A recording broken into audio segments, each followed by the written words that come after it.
Glória a Deus, aleluia, que maravilha.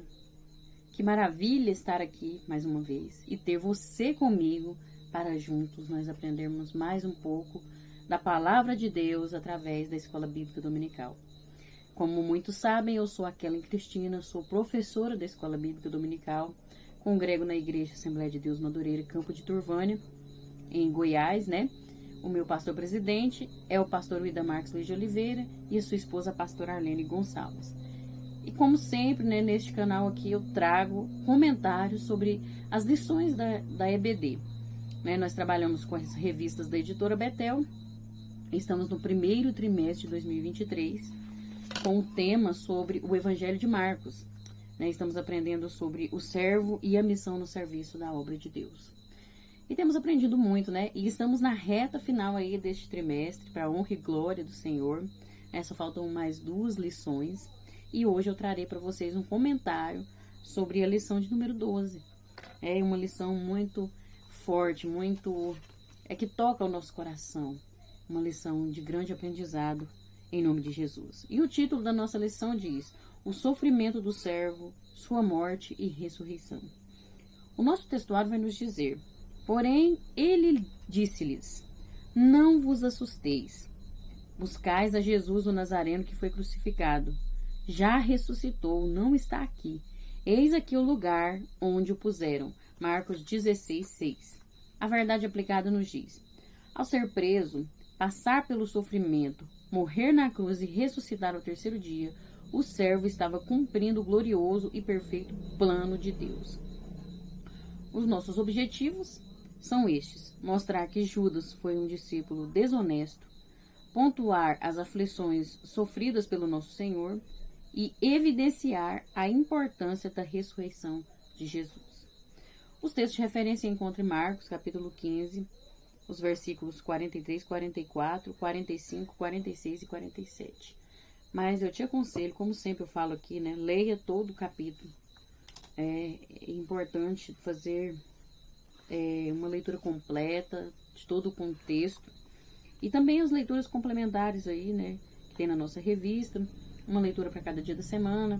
E também é importante ler as referências, né, porque é a palavra de Deus que transforma, que muda a nossa história, que fala conosco. Ela é a maior profecia que já existiu e que vai existir de todos os tempos. Então é importante ler, né, todo o contexto e não só algum versículo ali isolado, mas sim tudo. E meditar na palavra de Deus, né, dia e noite, noite e dia, em oração. Amém? Mas vamos ler como está disponível na revista e você pode acompanhar aí juntamente comigo. Chegou José de Arimateia, senador honrado, que também esperava o reino de Deus, e ousadamente foi a Pilatos e pediu o corpo de Jesus. E Pilatos se maravilhou de que já estivesse morto, e chamando o centurião, perguntou-lhe se já havia muito que tinha morrido. E tendo-se certificado pelo centurião, deu o corpo a José, o qual comprara um lençol fino e, tirando-o da cruz, o envolveu nele e o depositou num sepulcro lavrado numa rocha, e revolveu uma pedra para a porta do sepulcro. E Maria Madalena e Maria, mãe de José, observavam onde o punham. Amém? Vamos agora orar. E o motivo sugerido aqui pela nossa revista, que sempre tem, né, esse motivo, é que nós oremos para que nunca esqueçamos o propósito da ressurreição de Jesus. Vamos orar agora e você pode também apresentar o seu pedido aí de oração. Amém? Senhor meu Deus e eterno Pai, agora diante da tua presença, eu venho pedir que o Senhor esteja conosco neste momento, que o Senhor possa me capacitar, me usar conforme o teu querer e a tua vontade. Eu sou somente um vaso nas tuas mãos, que me coloca à disposição para que o Senhor cumpra o teu querer. Que o Senhor fale conosco, fale com cada vida, fale comigo, Senhor, porque eu preciso também aprender mais e mais da tua palavra. Que o Senhor possa nos transformar através da tua palavra, nos edificar em nome de Jesus. Eu peço também que o Senhor abençoe cada vida que está aqui acompanhando este trabalho, cada pessoa que está aí do outro lado, não importa onde ela estiver, não importa o motivo que a trouxe até aqui, que o Senhor possa estar abençoando essa vida, que o Senhor possa libertar, transformar, restaurar. Entre no seu lar agora, Senhor, e vai repreendendo toda obra contrária, toda tristeza, toda angústia, toda falta de paz, que o Senhor possa trazer um refrigério para esse lar, uma restauração em nome de Jesus, que o Senhor possa abrir portas, que o Senhor possa providenciar aquilo que está faltando, que o Senhor possa prover o que essa pessoa está necessitando, em nome de Jesus, e que o Senhor possa estar dando vitória para essas vidas, conforme o teu querer e a tua vontade, ó Deus, e conforme a necessidade dessas pessoas. Eu também venho pedir para que o Senhor nos ajude a nunca esquecermos o real propósito da morte de Jesus, da ressurreição de Jesus, do teu Filho amado, ó Deus. Que o Senhor nos ajude a lembrar o porquê o Senhor fez isso. O Senhor entregou o seu próprio Filho por amor à humanidade. E Jesus entregou a si mesmo por amor a todos nós. E se não fosse isso, não estaríamos aqui.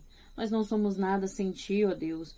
Que nunca esqueçamos de quem nós somos e do que o Senhor fez e faz por nós. Que possamos sempre lembrar e termos gratidão em nosso coração. E recompensarmos o Senhor, de alguma forma, agradecer o Senhor, porque tudo que fizermos ainda será pouco, mas que possamos pelo menos esforçar e dar o nosso melhor a Ti em gratidão.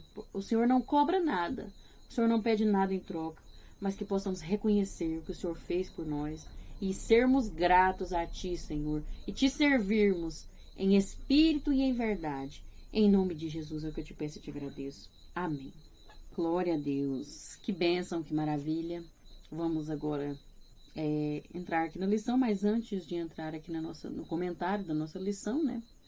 Eu preciso rapidamente fazer um comentário aqui sobre uma dúvida, um comentário que uma irmã fez na lição passada e surgiu algo assim que precisa ser esclarecido, né? Porque ela fez um comentário sobre o que Paulo disse sobre as mulheres falarem, né? E ela citou esse comentário, e essa fala de Paulo se encontra lá em 1 Coríntios, capítulo 14, os versículos 34 e 35, que diz: as mulheres estejam caladas nas igrejas, porque lhes não é permitido falar, mas estejam sujeitas, como também ordena a lei. E se querem aprender alguma coisa, interroguem em sua casa os seus próprios maridos, porque é indecente que as mulheres falem na igreja. Surgiu uma questão então sobre esse assunto. Eu rapidamente vou tentar resumir aqui. Talvez pelo fato de eu ser mulher e estar falando, não sei, mas é só para esclarecer para muitos aqui que às vezes têm dúvidas. O contexto, né, dessa fala de Paulo é importante ser observado, porque nós temos que ver o porquê Paulo disse isso naquela época, porque Paulo falou aquilo para aquelas pessoas. E precisa entender de forma teológica, né, o contexto disso, o porquê disso. E dentro da teologia a gente aprende que este texto está falando sobre a ordem do culto. No momento do culto ali, a organização, sobre ter ordem. E aqui, o que acontece? As mulheres não estavam acostumadas a participar dos cultos ali na sinagoga. Elas não podiam nem entrar na sinagoga antes de Jesus. Elas não tinham esse costume. Jesus vem e rompe com tudo isso, trazendo igualdade, trazendo, no caso, o sentido de que as mulheres também poderiam estar na igreja, aprendendo também, tanto que são as mulheres que sustentam o ministério de Jesus. Nós sabemos disso, e Jesus foi o primeiro a reconhecer o valor das mulheres. E então, desde aí, essa época, as mulheres vêm frequentando a igreja, né, os cultos, e para elas aquilo era novidade. Para elas era algo assim diferente, né? Não era desconhecido. Então elas começavam, durante o culto, a perguntar para os seus maridos, queria saber o porquê daquilo, tirar suas dúvidas do que era pregado, do que era ensinado. Então Paulo, vendo que havia uma necessidade de ter ordem no culto, fala essa mensagem, que as mulheres, quando tivessem dúvida, que perguntassem aos seus maridos em casa, mas que não ficassem falando na igreja. Esse contexto não tem nada a ver com alguém ir na frente pregar o evangelho, com alguém ensinar a palavra de Deus sendo mulher. Não tem nada a ver com isso. Tem a ver com o contexto de que elas falavam durante o culto e não poderia, né, porque atrapalhava. Então esse é o contexto, né? Então, para esclarecer para vocês aí, para quem tem dúvida, para essa irmã que ficou citou esse comentário, né, sobre esse texto, então eu digo para você, irmã, a Bíblia não está mentindo. Ela está falando, né, que é para as mulheres, Paulo orientando as mulheres que tirassem suas dúvidas com os seus esposos em casa, mas não durante o culto. Mas não quer dizer que a mulher não pode ensinar, pregar a palavra de Deus, porque nós sabemos que as mulheres foram as primeiras a anunciar que Jesus havia ressuscitado, que nós vamos ver nessa lição. Foi o próprio anjo que pediu, né? Não, o próprio anjo não, foi o próprio Jesus que pediu para que anunciassem, né, que ele estava vivo. E também nós vemos que o ide de Jesus está lá falando que é para todos, né? Ide por todo mundo, pregar o evangelho a toda criatura, e quem crer for batizado será salvo, e quem não crer já está condenado. Esse ide é para todos, sem distinção. Lá não fala ide homens, ide pastores, ide missionários. Não, é para todas as pessoas, sem distinção. Homem, mulher, criança, adolescente, jovem, para todos. Então, o que nós fazemos aqui, nós mulheres que pregamos a palavra de Deus, estamos anunciando, cumprindo o ide de Jesus, e ele fez isso por nós. Ele veio e rompeu com todo o preconceito, com tudo o que havia de desigual, e trouxe uma igualdade para todas as pessoas. Então, é só para deixar claro para vocês, né? E para quem quiser aí compreender, se quiser estudar mais sobre esse assunto, pode estudar, que você vai ter um entendimento muito grandioso. Tem muito mais coisa que eu poderia falar aqui sobre esse assunto, mas o foco nosso hoje não é esse, né? Mas eu senti que deveria esclarecer isso aqui. Amém? Que Deus abençoe vocês. Mas vamos aqui então, a nossa introdução vai nos dizer: o Evangelho de Marcos também registra Jesus passando zombaria, escárnio, açoites, aflição, sendo morto na cruz e ressuscitando ao terceiro dia. Porém, tais situações não foram acidentais ou surpresa, pois o próprio servo já tinha revelado isso aos seus discípulos. Estava cumprindo o perfeito plano divino. Então não foi ali pego de surpresa. Jesus não foi atacado, morto. Ele se entregou. Ele decidiu morrer, sacrificar, servir a nós com a sua própria vida. Então não foi algo assim sem ninguém saber. Tanto que ele avisou os discípulos, né, que nós vimos na lição passada, ele avisando sobre o fim dos tempos. Teve um momento também que ele avisou sobre a sua morte, sobre o que ele iria passar, né? Então nós já entendemos isso aqui. No tópico 1, o sofrimento do servo, que nós vamos introduzir agora num resumo do que Jesus passou até a sua morte e ressurreição. A leitura do Evangelho de Marcos, capítulo 14, os versículos do 1 ao 2, deixa transparecer a trama dos principais dos sacerdotes e os escribas que buscavam ocasião para ver como prenderiam com engano e matariam Jesus em segredo. 1.1 A unção do servo para a sepultura. Nós vamos ver aqui que Marcos nos mostra a devoção de uma mulher de Betânia, que estava presente na casa de Simão o leproso na mesma oportunidade que o servo. Esta mulher trazia um vaso de alabastro com um unguento de nardo puro de muito valor. Era um valor altíssimo, né, de muitos dias de trabalho, que hoje em dia, se fosse para nós comprarmos, seria caríssimo mesmo, muito caro, para um assalariado passar dificuldade para comprar, porque era algo muito caro.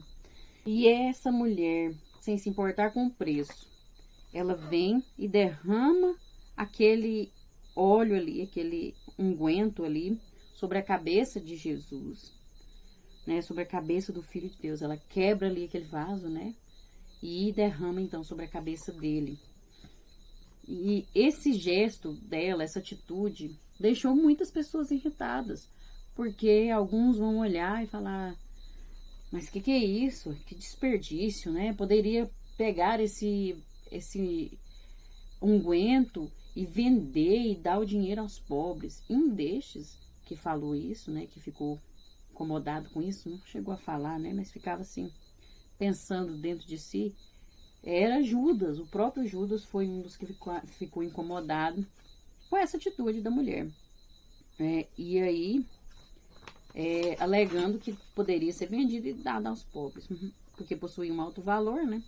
Mas esse pensamento era um equívoco por parte de todos os presentes, pois eles não conseguiam compreender que aquela mulher, consciente ou não, estava ungindo previamente o corpo do servo para o seu sepultamento, que estava se aproximando. Aquela mulher foi usada por Deus, ela foi tocada pelo Espírito Santo para chegar até Jesus e ter aquela atitude. Porque é como se o Espírito Santo tocasse nela para que fizesse aquilo, porque estava preparando o corpo de Jesus para a morte, né? E conscientemente ou não, aquela mulher havia reconhecido Jesus como o Messias sofredor. Ela reconheceu ali de alguma forma, não sabemos se foi Deus que revelou para ela que Jesus ia sofrer, mas era como se ela reconhecesse isso mesmo, né? Como aqueles que banhavam e perfumavam seus entes queridos antes de colocá-los na sepultura a um custo inimaginável. Ela antecipou-se a ungir o corpo de Jesus para a sepultura.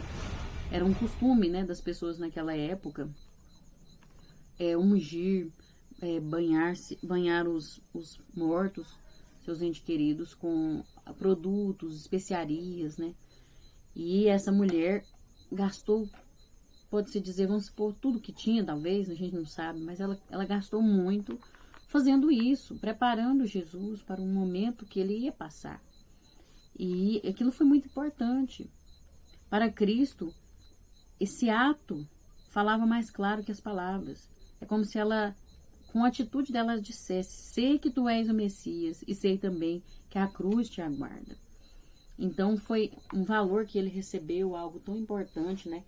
Ele já sabendo o que estava prestes a acontecer, e Jesus já sabia todo o sofrimento que ele ia passar, toda a dor que ele ia sentir, toda angústia. Então aquilo foi algo que, como se preparasse ele, preparando o seu corpo e assim fortalecendo ele para suportar também aquele momento, né? Então foi algo importante, foi um preparo, né? A unção dele ali para a sepultura. 1.2. O servo é traído. Judas Iscariotes é o modelo do crente que caminha com o servo, mas seu coração está longe dele. Marcos diz que Judas foi ter com os principais dos sacerdotes para entregar o mestre a estes e, ouvindo isto, alegraram-se e prometeram dar-lhe dinheiro. Dispostos a ganhar as suas moedas, Judas buscava como entregar o servo em um momento oportuno. O evangelista João nos faz saber que Judas tinha uma ocupação muito importante entre os 12 discípulos, sendo ele o responsável em gerir as finanças do grupo que andava com Jesus. Ele era o tesoureiro, né, do grupo ali e cuidava do financeiro deles. Então, é algo para a gente observar. E a preocupação exacerbada de Judas com o perfume gasto por Maria ungir Jesus, né? Naquele momento ali que ele preocupou, nossa, porque, né? Que desperdício, que é isso, né? Aquela preocupação exagerada dele já demonstrava o seu apego pelo dinheiro, o apego exagerado pelo dinheiro, porque ele tinha esse apego exagerado. Ele dava muito valor ao dinheiro, né? E é um perigo. Não podemos esquecer que João também diz que ele era ladrão por se apropriar das ofertas, né? Ele pegava as ofertas de forma ilegal, de forma errada ele fazia isso, né? Foi a inclinação ao dinheiro que fez com que Judas entregasse Jesus aos principais dos sacerdotes. O interesse dele era no financeiro, no material, no dinheiro.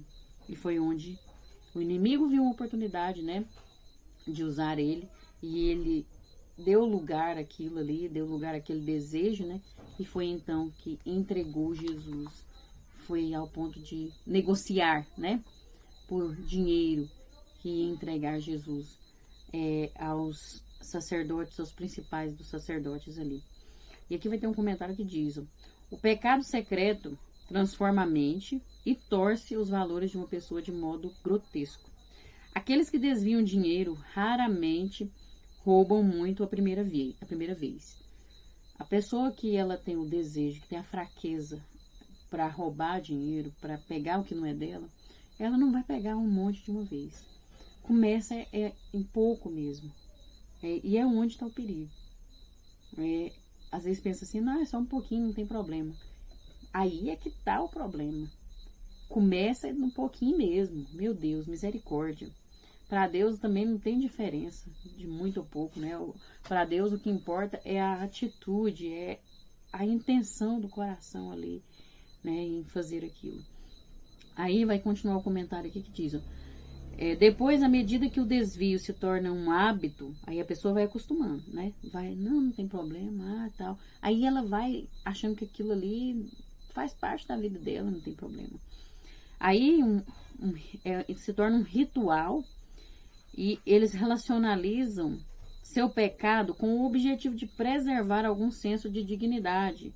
Não, porque eu preciso, né? É uma necessidade que eu tenho. Ah, mas aquilo lá tem muito, eu tenho pouco. Não tem problema. Então, tipo assim, é justo, a pessoa fala, sabe? A pessoa pensa dentro de si. Meu Deus, isso é um perigo. Enquanto isso, o ciclo de compulsão e vergonha vai criando uma separação entre seus pensamentos particulares e uma imagem pública cuidadosamente elaborada, a qual é por fim aceita como seu verdadeiro eu. A pessoa acha que ela é assim, que ela tem que ser assim, pronto, porque é ela, é o seu caráter, né? E onde está o perigo? Talvez Judas foi com esse sentido. Começou com um pouquinho, com as ofertas que eram ali recebidas, ou foi aumentando, ao ponto de entregar Jesus em troca de dinheiro. O seu líder, o seu amigo, o seu companheiro, e chegou ao ponto disso.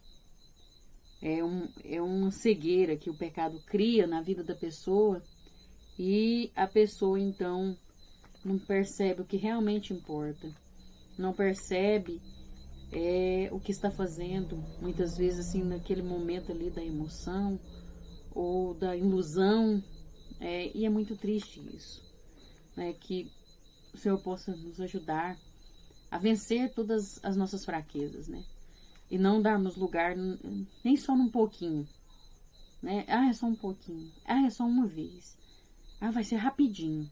Meu Deus, misericórdia, o sangue de Jesus nos repreenda todos esses pensamentos e que possamos permanecer no caminho do Senhor, né? E sermos gratos a eles. Judas foi ingrato, traiu Jesus.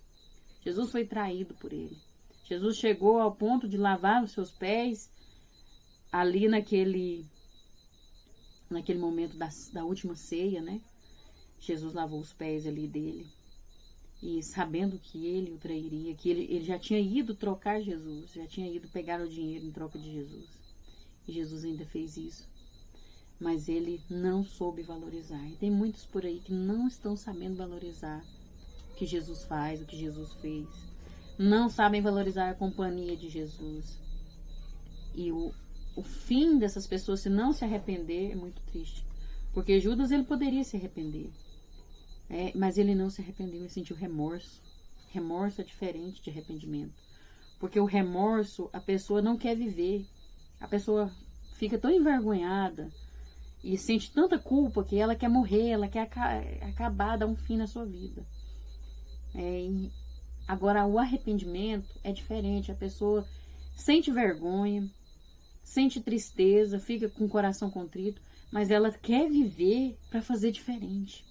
Ela quer ter uma chance de ser melhor. Ela quer mudar. E isso faz a diferença. Nós precisamos ter um arrependimento verdadeiro, porque Jesus, ele está pronto para nos perdoar. Como ele perdoou Judas. Se ele tivesse arrependido, se ele tivesse ido atrás, Jesus já tinha perdoado ele, porque lavou os pés dele. Porque tratou ele como todos igualmente. Então, é importante nós observarmos isso aqui e aprendermos, né?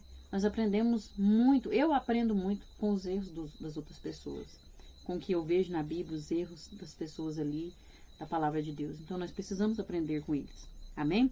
1.3. O corpo do servo está prestes a ser oferecido vicariamente em favor dos pecadores. O que quer dizer isso, vicariamente? É o que se substitui, o substituto. Então, ele está prestes a ser oferecido para substituir no nosso lugar em favor de nós, os pecadores. É o que nós vamos entender aqui. É oportuno lembrar que a festa da Páscoa era uma das mais importantes que o povo judeu para o povo judeu, possuindo um grande valor simbólico entre este povo. Essa festa lembrava a libertação do povo hebreu do cativeiro egípcio, desde quando, né, foram libertos ali do Egito, né, o Mar Vermelho se abriu e Deus falou para eles, né, matarem um animal e comerem tudo ali e passarem o sangue, né, nos umbrais. E então, desde aquela época era para comemorar, era para fazer todo ano aquela comemoração, comendo os pães sem fermentos e tal e tal. Então, era uma festa, é a festa mais importante para o povo hebreu até hoje, para os judeus. E todo ano eles faziam essa festa, era muito importante. E foi na noite que antecedeu a sua morte que Jesus e os seus discípulos comeram a última Páscoa, né, que era a Páscoa ali, Jesus então fez com eles, quando o Mestre institui a Santa Ceia, pois ele possuía entendimento de que o seu fim estava próximo. Então foi o momento da ceia ali, porque Judas foi lá, entregou Jesus, falou que ia entregar Jesus, trocou por dinheiro, ele volta e é o momento onde eles reúnem ali. Veja só que sequência, né? Reúnem ali para comemorar, comer a última Páscoa. E Jesus então vai falar: fazer isso em memória de mim.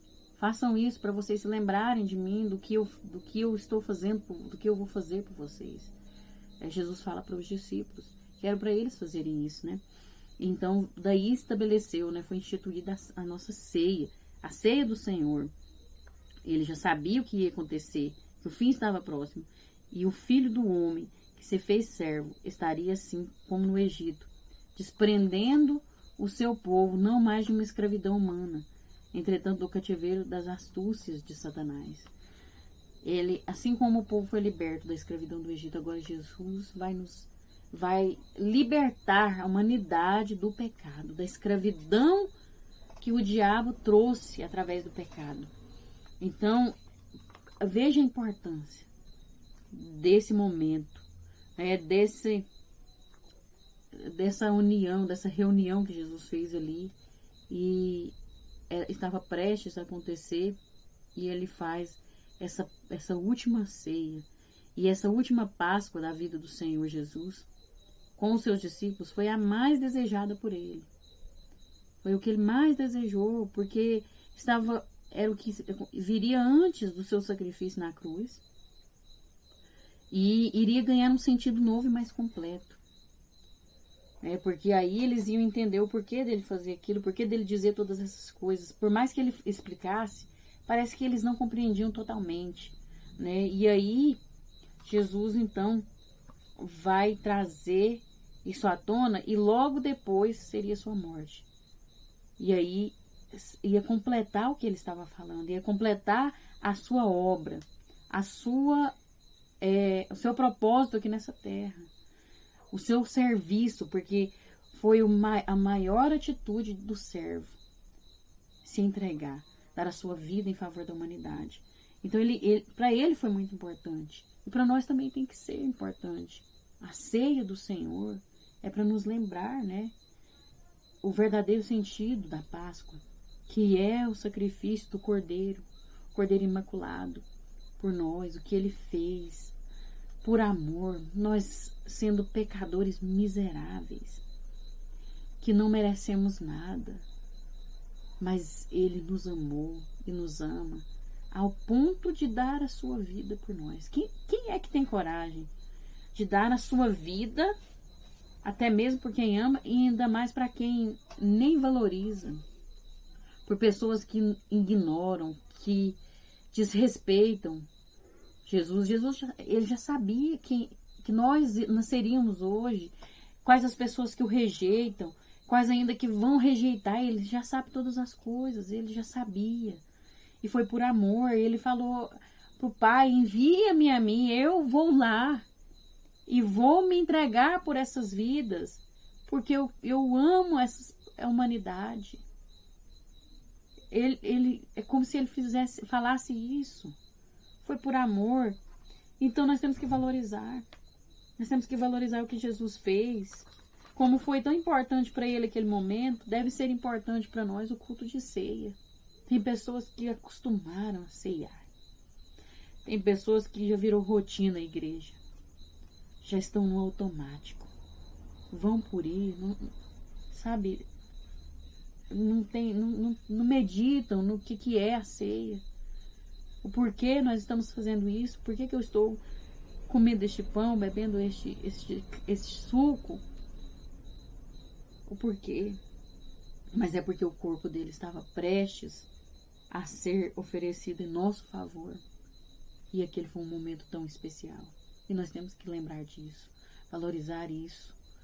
O perdão, o amor, a graça. É por isso que nós estamos aqui. É por isso que hoje nós podemos ser perdoados dos nossos pecados. Nos arrepender, chegar até Jesus com um coração contrito. Porque Ele fez isso por nós. Ele nos deu a oportunidade. Ele nos ligou novamente ao Pai. Oh, glória a Deus, isso é maravilhoso. Que possamos valorizar. Em nome de Jesus, amém? No tópico 2, nós vamos ver: o servo está prestes a ser ferido. Jesus, sabedor que era chegada a sua hora, preocupou-se em dar as últimas instruções e conselhos aos seus discípulos. Marcos registra a advertência que Jesus fez em particular a Pedro, dizendo que antes que o galo cantasse 2 vezes, ele o negaria 3 vezes. Palavras essas que não foram muito bem aceitas por Pedro. Pedro: jamais, Senhor, jamais eu te negarei. Se for preciso, eu morrerei por ti. Mas Jesus conhecia. Jesus nos conhece muito mais do que nós mesmos. E quando Ele nos dá uma advertência, um alerta, nós precisamos abrir o nosso coração e guardar. Porque Ele sabe quem nós somos. E nós precisamos obedecer aquilo que Ele tem nos falado através dos nossos pastores, através da palavra de Deus, de pregações, de ensinos, né? Nós precisamos. E Ele faz esse alerta, e nós vamos ver no 2.1, o servo no Getsemane. Marcos narra que na noite em que seria preso, Jesus orou 3 vezes no jardim do Getsemane. O evangelista relata que no espaço entre uma oração e outra, o Filho de Deus achou os seus discípulos dormindo. Ele pediu ali, né, para que eles fossem para vigiar com ele, como se fosse uma vigília. Então vai chamar para orar, né? Mas o que eles faziam? Dormiam. E Jesus tinha chamado eles para ficarem em alerta, porque estava acontecendo algo. É claro que Jesus sabia que naquele momento ali não era só os soldados que vinham prendê-lo, porque isso já era propósito de Deus, mas ele sabia que os principados e as potestades do maligno estavam trabalhando contra essa obra, contra o que Jesus tinha para fazer. Ele sabia disso, então ele chama aqueles discípulos ali para orar por causa da guerra espiritual. Veja o que Jesus passava, ele precisava de um apoio. E a oração é tão importante que quando a gente ora um pelo outro, nós somos ligados um com o outro. Quando você ora por alguém, você se conecta àquela pessoa e juntos vocês ficam conectados a Deus. Então é como se você mandasse força para aquela pessoa. Você está fortalecendo, Deus fortalecendo aquela vida através de você. Então Jesus pede para eles orarem, para que desse um apoio espiritual para ele. Porque o que ele estava passando era forte demais, era terrível. Era uma angústia que o mundo inteiro já sentiu e que vai sentir. As pessoas do mundo inteiro, quando eu falo mundo inteiro nesse sentido, é as pessoas que já sentiram, que sentem e que vão sentir, estava sobre Jesus naquele momento. Jesus estava sofrendo tudo o que o mundo, tudo o que as pessoas do mundo, a humanidade já passou, está passando e vai passar. Jesus estava carregando ali todas as dores, todas as angústias, todas as enfermidades, todo o pecado da humanidade, até daqueles que ainda vão nascer, estava sobre Jesus. Então pensa que terrível, que angústia. E aqui vai dizer que o que nos chama atenção é que isso ocorreu enquanto o servo angustiava-se em oração profunda, rogando ao Pai que dele fosse possível, que se fosse possível, passasse dele este cálice. Jesus estava ali orando. Veja o inimigo trabalhando. As potestades, os principados das trevas trabalhando, porque Jesus chega ao ponto de falar: Pai, se for possível, passa de mim este cálice. Mas aí ele vai dizer: mas todavia seja feita a tua vontade, não a minha. Jesus estava em forma humana, como ser humano, aguentando tudo aquilo. Meu Deus, não era fácil, por isso ele precisava do apoio daqueles discípulos. E eles dormiam, não estavam ali em alerta, não estavam ali com ele, ajudando, apoiando espiritualmente. Quantos líderes estão sendo rejeitados, não estão tendo apoio de sua igreja, não estão tendo ajuda de sua igreja, principalmente aqueles que pregam a verdade, aqueles que pregam verdadeiramente a palavra de Deus, aqueles que pregam e que o povo quer ouvir, aí parece que o povo fica lá bajulando, fica lá puxando, como se diz no ditado popular, puxando o saco, que é a bajulação. Mas aquele que prega a verdade, ele é mais solitário. As pessoas hoje em dia não querem saber disso, não. Eles querem saber de bajulação, de palavras que alimentam o seu ego. E muitos estão desprezando, não estão dando apoio aos seus líderes, aos seus pastores, aos obreiros que estão na linha de frente, aqueles que estão orando, jejuando pela igreja, pagando preço pela igreja. Isso é uma realidade que nós enfrentamos, mas nós precisamos valorizar aqueles que pregam a verdade, aqueles que falam a palavra de Deus, aqueles pastores que estão aí lutando ainda para permanecer o verdadeiro cristianismo, e não um evangelho de qualquer maneira, mas o verdadeiro cristianismo, o verdadeiro ensino de Jesus. Nós precisamos apoiar, orar por eles, estar nas consagrações, no jejum, nas orações, buscando a presença de Deus, É importante. E aí foi nesse ambiente que Jesus fez a seguinte exortação: basta, é chegada a hora. Ele fica tão irritado, já estava sofrendo tanto, e aqueles discípulos não ajudando. Ele falou: não, chega, vamos que já está chegando a hora, não tem mais jeito. Vocês não querem ajudar, Não... Sabe, ele ficou irritado porque não teve o apoio. E aí ele continua falando: eis que o Filho do Homem vai ser entregue nas mãos dos pecadores.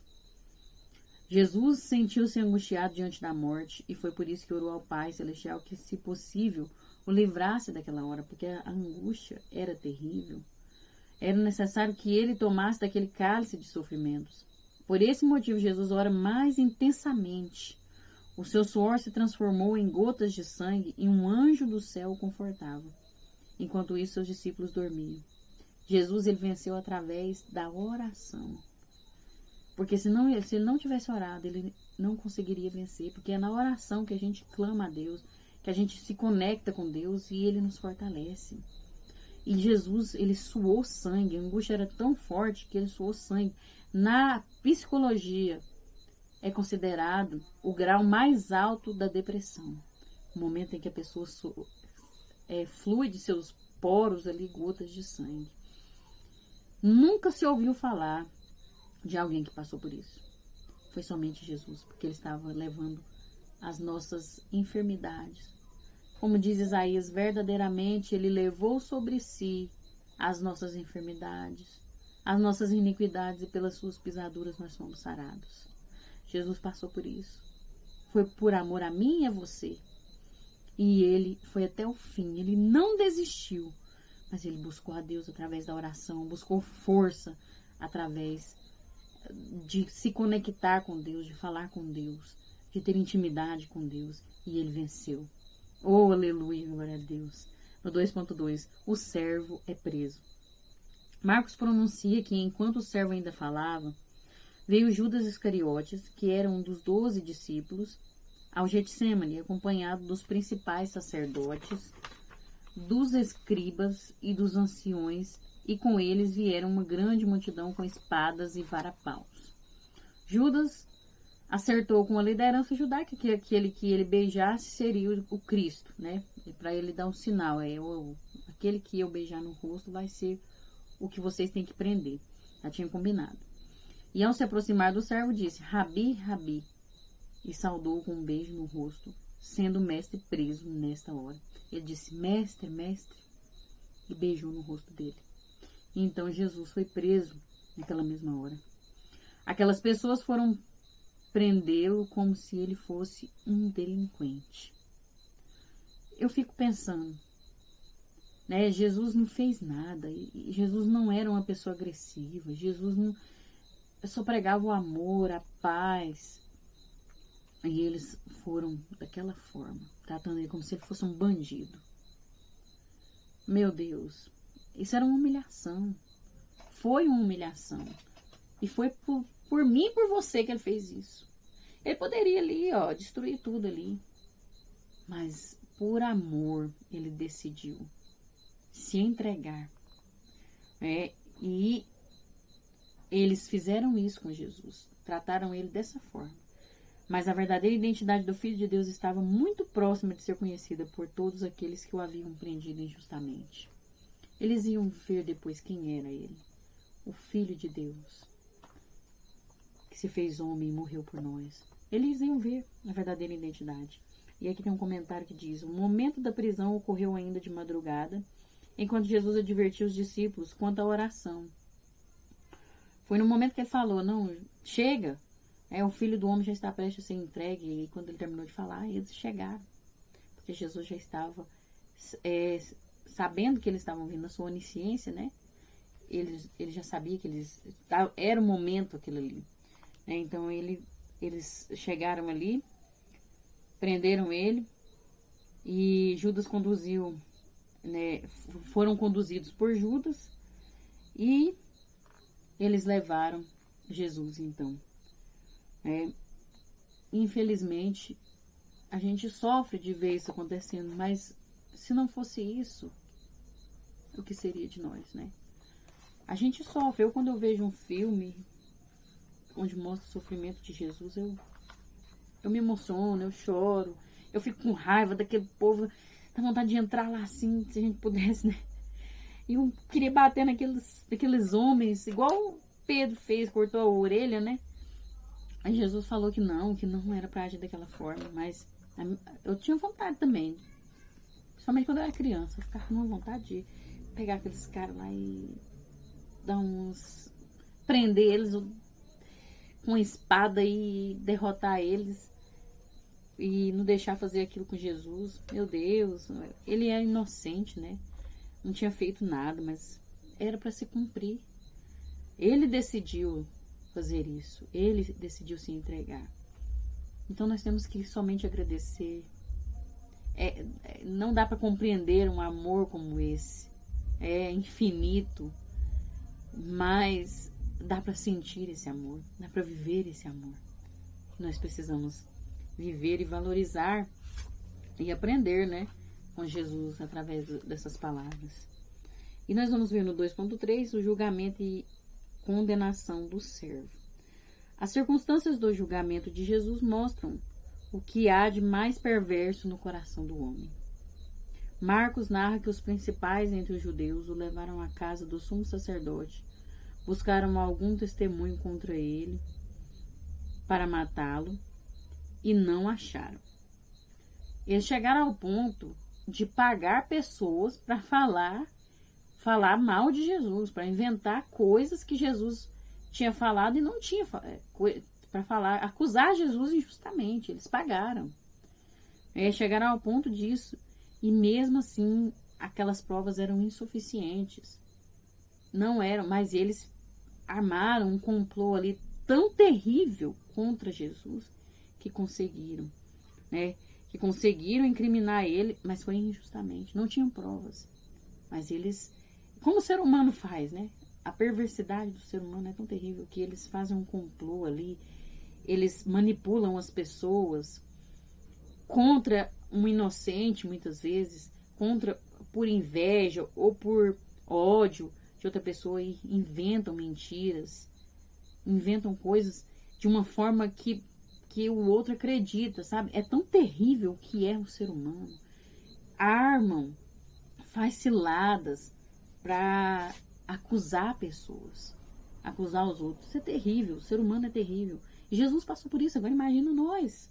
Meu Deus, nós então. É claro que não vamos chegar no nível de Jesus, o sofrimento, mas padecer, ser perseguido, isso ele disse que nós passaríamos.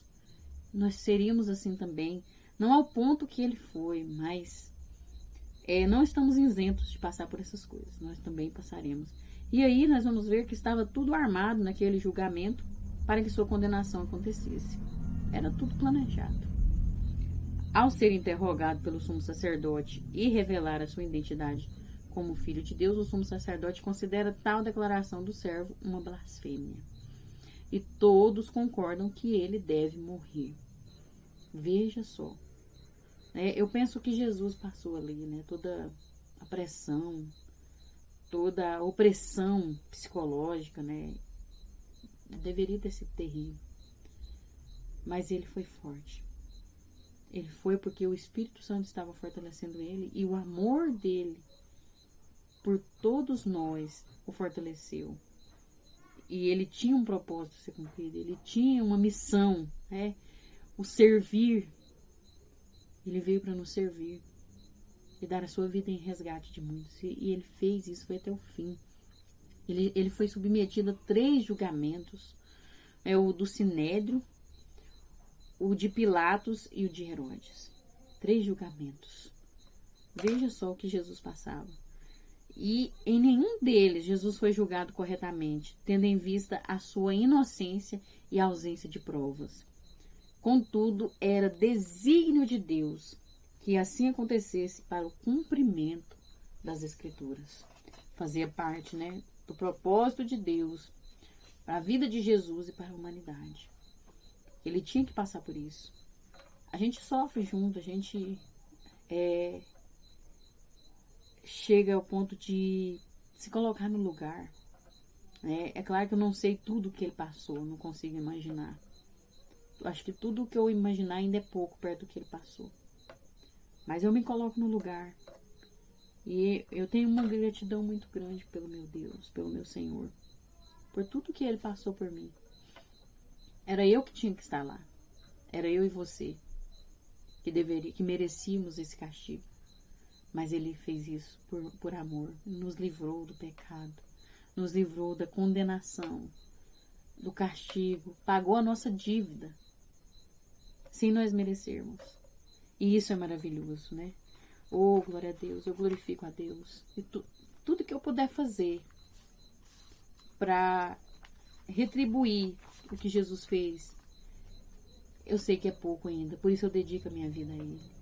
Por isso eu estou aqui. Eu vou padecer, se for preciso. Sofro perseguição, sofro calúnia, acusações, todo tipo de dificuldade em alguns momentos da vida. Não é claro que não é o tempo todo, porque nós sabemos que nós temos paz em Jesus.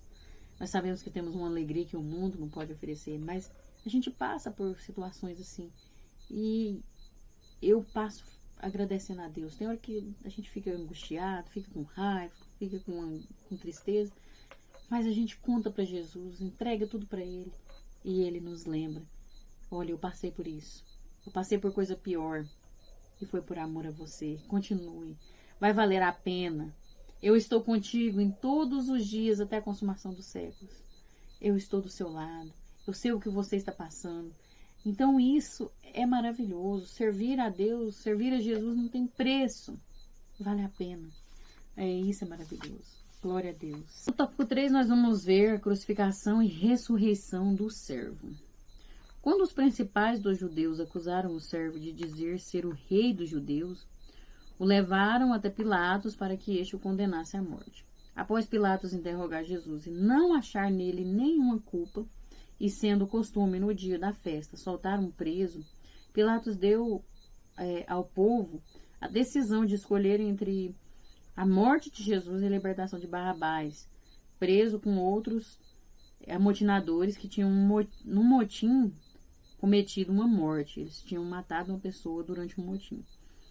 E Barrabás estava no meio desses. Então, Pilatos ali, por medo e para agradar o povo, por medo também da multidão, né, que poderia acontecer uma guerra ali, uma revolta, e para agradar aquelas pessoas, ele fala, não, então é costume nosso soltar, né, um criminoso. Então, Jesus foi comparado ao nível de um assassino, veja só. E aí ele pede para escolher entre Jesus e o assassino Barrabás. Veja só, ao ponto que Jesus se humilhou para nos servir.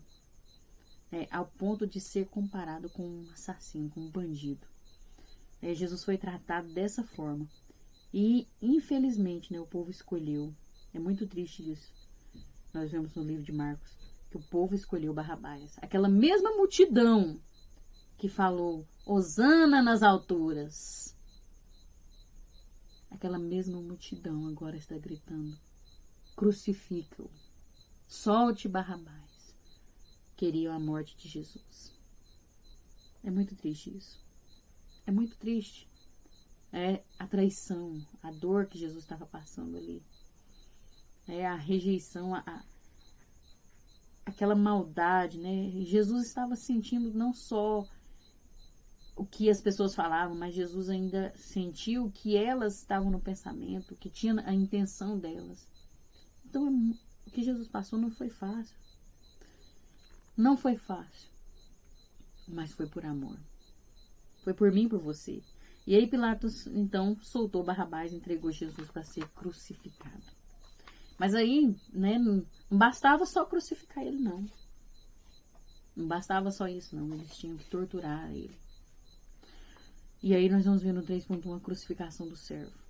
Para nos fazer compreender o caminho traçado por Jesus antes da crucificação, Marcos narra que a preparação para o ato foi um momento de aflição e amargura, onde Cristo teve que enfrentar a chacota e a desonra.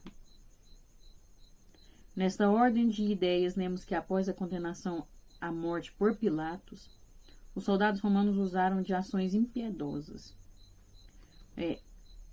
Torturaram ele, bateram nele, né? Colocaram uma coroa de espinhos em sua cabeça, colocaram uma capa nele, ficaram adorando ele, falando, salva, você não é o rei? E humilhando ele, sabe? Teve gente que cuspiu na cara dele, as pessoas batiam.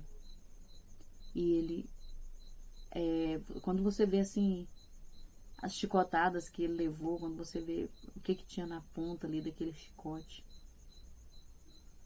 e aquilo entrava na carne dele, rasgava, sabe?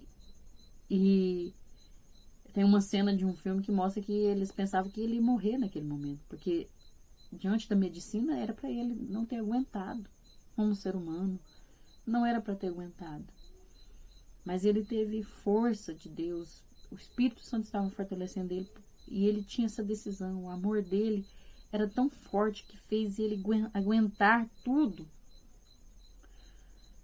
E então ele se levanta, fica de pé e ainda continua firme, mas foi tanto sofrimento, foi tanta maldade que fizeram com ele, tanta tortura, tanta crueldade que ele ficou muito abatido, muito enfraquecido fisicamente.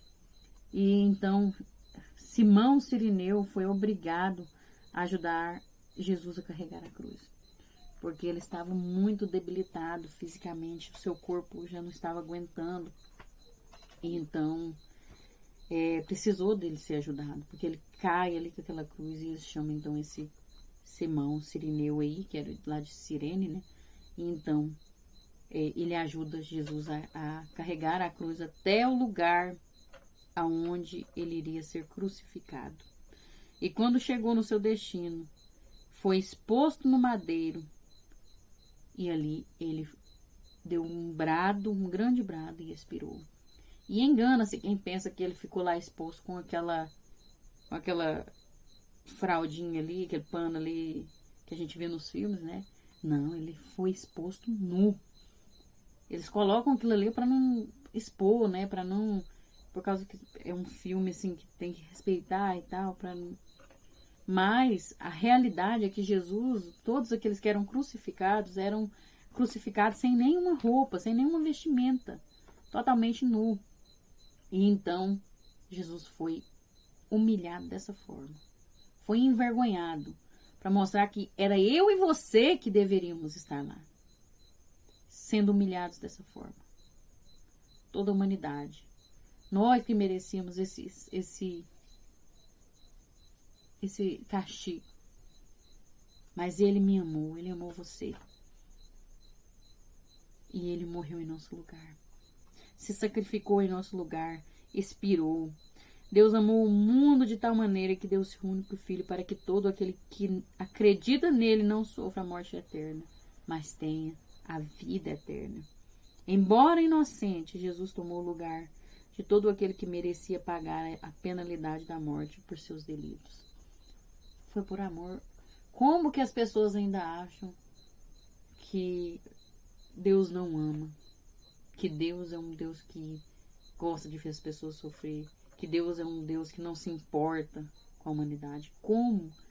Como que ainda... E essas pessoas que acreditam nisso, como explicam essa atitude de Deus? Que amou o mundo inteiro de uma forma tal que deu o seu único filho para sofrer tudo isso, para que todos os que acreditam nisso, nesse milagre, nessa atitude, possam alcançar a vida eterna. Então, que possamos acreditar, que possamos valorizar, que possamos retribuir. Jesus não pede nada em troca. Jesus nunca cobrou nada de ninguém. Porque o amor dele é incondicional. Mas não tem como a pessoa ser tocado, compreender um amor como esse, entender esse sacrifício e não querer servir a esse Deus. Não tem como. Não tem como a pessoa não sentir gratidão. Não tem como a pessoa não sentir que deve valorizar, que deve se entregar a Ele. Não tem como. Depois que você entende, depois que você é tocado pelo amor de Deus, que você é tocado pela graça de Deus, não tem como. É porque você não... Quem não se entrega totalmente a Deus é porque não compreendeu esse amor. Não sentiu esse amor. Porque é impossível que a pessoa que entendeu, que compreendeu, que sentiu esse amor possa ser tão ingrata ao ponto de não querer servir. Porque é maravilhoso, é algo que você sente de forma espontânea. Você sente o desejo, meu Deus, eu quero te amar, Senhor, eu quero te servir, eu quero te abraçar, eu quero te louvar, eu quero entregar a minha vida a Ti, eu quero viver para Ti. Porque é maravilhoso, você sente esse desejo queimando no seu peito, a vontade de servir a Ele. Aleluia, glória a Deus, louvado seja o nome do Senhor. Eu me emociono, irmãos, porque vale a pena. Vale a pena. Isso fala comigo. Porque eu preciso melhorar. Eu preciso ser mais grata, meu Deus. Eu preciso servir mais. Eu preciso dar o meu melhor para Ele. E vale a pena que possamos viver isso em nome de Jesus. 3.2. O sepultamento do servo. Marcos narra que um senador honrado por todos, por nome José de Arimateia, que aguardava o reino de Deus, se dirigiu ousadamente a Pilatos e, sem hesitar, pediu o corpo do servo. O evangelista João destaca que José de Arimateia era um discípulo de Jesus, mas ocultamente, por medo dos judeus. Diante de tal pedido, a postura adotada por Pilatos, segundo Marcos, foi de maravilhar-se ao saber que Jesus havia morrido. A aceitação de Pilatos em ceder o corpo do nosso Senhor se deu após perguntar ao centurião e confirmar a informação. Diante, da confirmação ali do que tinha acontecido com Jesus, que ele não acreditava, porque ele pensava que o povo não ia desprezar o seu próprio rei. Mas aí, diante da situação que o surpreendeu, ele aceitou dar o corpo a José. No diagnóstico alcançado por Marcos, assistimos que José comprou um lençol de linho, envolveu o corpo de Jesus e depositou num sepulcro lavrado em uma rocha. Provavelmente esse sepulcro foi o próprio José, que comprou, que era um homem de posses, E como Jesus não tinha riquezas, não tinha bens, não tinha nada, ele vivia da ajuda das pessoas. E claro que ele trabalhava também, mas ele não tinha tanta riqueza, ele era um carpinteiro, ele ganhava pouco, e muito pouco mesmo. Mas José tinha posses, então provavelmente foi ele que comprou esse sepulcro, essa rocha, e fez um sepulcro ali, mandou fazer. O que José de Arimateia não sabia é que o túmulo novo brevemente já estaria vazio. Glória a Deus. De forma sucinta e emocionante, Marcos observa 5 aspectos no modo como José serviu a Jesus. Veja como é bonito o que ele fez. Ele comprou um lenço fino, um material de linho fino, de qualidade, Retirou o corpo da cruz. Ele que fez isso. Enrolou na mortalha de linho, Enrolou Jesus ali. Eu imagino um momento de uma pessoa que ama a outra e tem que preparar o corpo, De uma pessoa que você ama, de uma pessoa que você conviveu. E ele estava fazendo isso. E com todo, eu imagino que ele fez com todo carinho, com todo cuidado, cuidando daquele corpo ali. Então ele fez isso, depositou em um sepulcro lavrado em uma rocha que ficava no jardim de uma colina próxima e revolveu uma pesada pedra contra a porta do sepulcro para protegê-lo dos saqueadores. Veja que foram 5 atitudes, de alguém que estava servindo. De alguém que estava servindo o maior servo de todos os tempos, que foi Jesus. Jesus deu o exemplo e alguém estava ali seguindo o exemplo dele. E isso serve para nós. Nós precisamos também servir ao Senhor. Servir, e que jeito que nós servimos a Deus? Servindo uns aos outros, cuidando uns dos outros, servindo a igreja, em comunhão, em todos os momentos que a gente puder, que a gente se esforçar, se dedicar para fazer. E nós precisamos servir. E aí, nós vemos que naquele momento as mulheres ficaram observando, onde estava sendo colocado o corpo de Jesus. E ele foi colocado, e ele foi quem colocou a pedra ali, mas ele não imaginava que em breve Jesus não estaria mais ali. Glória a Deus, aleluia. E Jesus foi então sepultado. Aí seguindo mais em frente, nós vemos no 3.3 a ressurreição do servo. Como vocês podem ver, é muito resumido aqui nessa revista, porque se a gente for ler todo o contexto, for transmitir toda a mensagem de Deus, desse tema aqui, é mais extenso. Mas aqui ele traz bem resumido. Não traz muitos detalhes. E até mesmo o livro de Marcos não é tão detalhado. Ele é mais na prática de Jesus, como nós já vimos em várias lições. Mas vamos continuar aqui no 3.3, a ressurreição do servo. Pela manhã de domingo, mesmo preocupadas acerca de como removeriam a pedra do sepulcro, as mulheres foram ao túmulo. Olha, as mulheres sendo destacadas aqui, glória a Deus. Marcos descreve que essas mulheres presenciaram um jovem sentado à direita, vestido com uma roupa branca comprida, e ficaram espantadas. Era um homem diferente, era um jovem diferente, porque era um anjo. Então elas se assustaram ali, diante daquela cena. E a pedra tinha sido removida já, e o anjo em cima dela, porque foi ele que tinha tirado, né? Nessa hora, o anjo do Senhor disse as palavras mais doces e belas para todo cristão. O servo ressuscitou. Oh, aleluia, glória a Deus. Ele ressuscitou, ele não está mais aqui. Vocês estão procurando, mas ele já ressuscitou. Aleluia, glória a Deus. Não acabou. Talvez naquele momento ali, quando Jesus foi crucificado, os discípulos pensaram, acabou. A nossa esperança, a nossa expectativa de mudança de vida, de uma vida diferente, agora acabou. Não tem mais jeito. E esquecendo que Jesus já tinha falado para eles que ia ressuscitar. Mas aí Jesus vem, ressuscita e traz a esperança de volta. Traz expectativas de volta. Oh, aleluia, glória a Deus. E ele ressuscitou. Ele vive e vive para sempre. Glória a Deus. Marcos cita que Maria Madalena, Maria, mãe de Tiago e Salomé, compraram aromas para ungir o corpo do nosso Senhor. Se bem observado, as mulheres permaneceram fiéis até o último momento ao lado do servo. Elas ficaram durante a crucificação, porque todos os discípulos sumiram, se dispersaram, né? Abandonaram ele, mas elas ficaram ali na crucificação.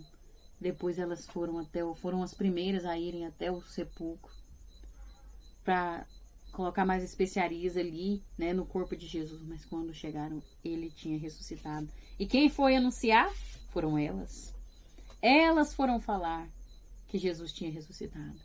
Ele não estava mais no sepulcro. E eles não acreditaram no início. Mas, para você ver como que as mulheres eram desvalorizadas antes, né? Mas aí foram lá e viram que ele tinha ressuscitado. E depois Jesus apareceu no meio deles também, né? E comprovou o que as mulheres estavam falando. Que maravilha! Glória a Deus! Ele ressuscitou. Ele ressuscitou para mostrar que nós temos vida eterna. Ele pode ressuscitar os sonhos que estão mortos na sua vida. Ele pode ressuscitar a alegria que acabou, que morreu na sua vida.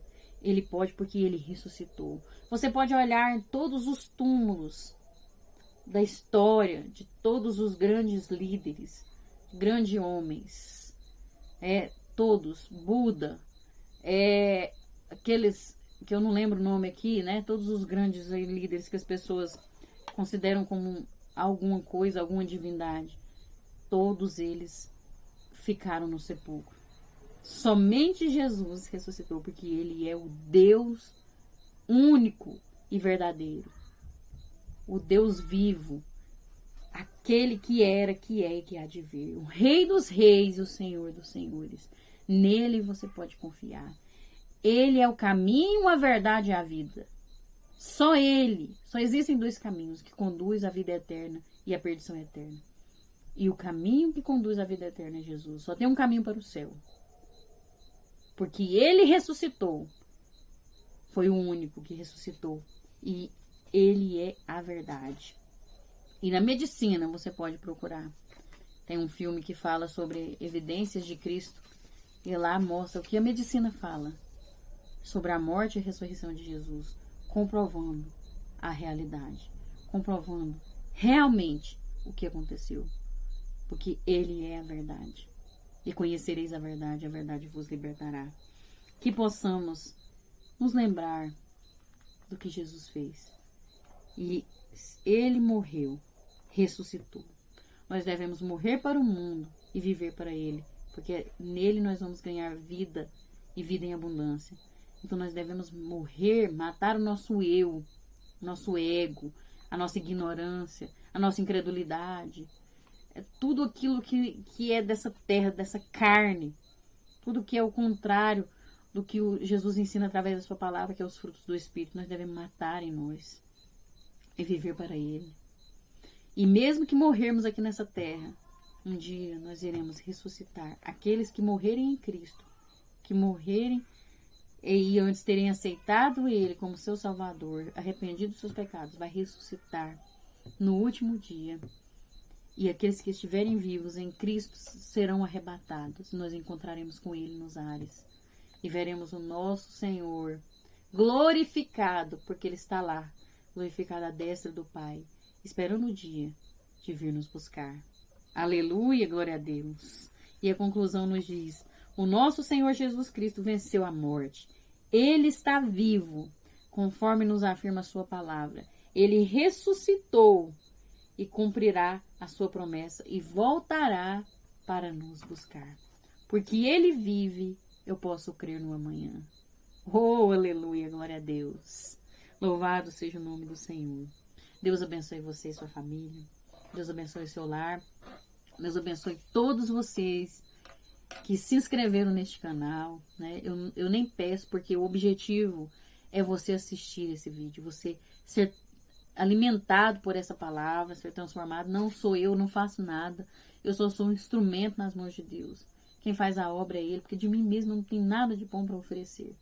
Mas eu fico feliz que vocês possam conseguir me suportar aí, assistir até o final, né? Louvo a Deus pelas vidas que têm assistido, que têm visto esses vídeos. Que Deus recompense grandemente cada um de vocês. Vocês que têm curtido, compartilhado, você que comentou, né? Eu lembrei de escrever o nome. Aleluia, glória a Deus. Deus abençoe Sofia Souza. Deus abençoe Odete Silva Teixeira. Deus abençoe Eliane Marlene Silva. Deus abençoe o Rômulo Silva. E Deus abençoe o Reginaldo Delfino. Que Deus recompense a vida de vocês, todos vocês que têm me acompanhado aí neste trabalho. Glória a Deus. Eu entrego a vida de vocês sempre nas minhas orações a Deus, para que Ele abençoe, para que Ele visite. Ele conhece você por dentro e por fora. E Ele vai te abençoar em nome de Jesus. Que Deus abençoe e até a próxima, se Deus assim nos permitir. E se Jesus não tiver voltado. Amém? Glória a Deus. Fiquem na paz.